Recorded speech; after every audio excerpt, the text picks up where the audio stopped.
This art project is inspired by snowflakes. Snowflakes are so beautiful and so unique that no two snowflakes are alike. They are so small and so fragile that oftentimes people don't see their beautiful patterns. Snowflakes ranges in size. The smallest snowflakes are known as diamond dust crystals.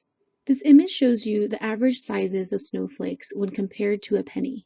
Snowflakes are commonly small, but according to the Guinness World Records, the largest snowflake ever found measures a massive 15 inches wide by 8 inches thick. Isn't that insane?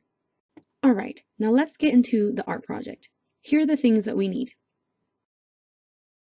Before getting started, here are some examples of snowflakes. You can use this or make your own pattern. This is the one that I'm creating in this video. And if you notice, this is not the fold and cut snowflakes that you might have done in the past. Using this method, you're able to create a giant snowflake using just one single piece of paper. Before assembling the snowflake, the paper needs to be cut into strips.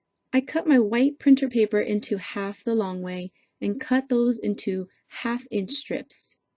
Here are all the strips from one sheet of paper. I took some of the strips and cut them in half to create half strips.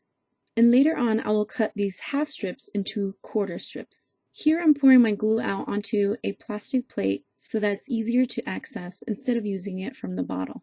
If you don't have something like this, just use a piece of paper to put your glue on. And you won't need so much glue. I actually poured out way too much. To start assembling your snowflake, you might want to play around with the design. I ended up wanting to cut my half strips into quarter strips so that I can make a smaller center. Using my quarter strips, I'm going to make a loop right in the center of my snowflake. And this loop will be a pentagon shape.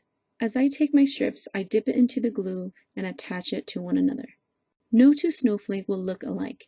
I'm just going with the flow, laying down each strip to see if it looks good or not.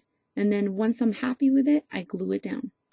From the corners of my loop, I'm just using a single strip to extend the arms.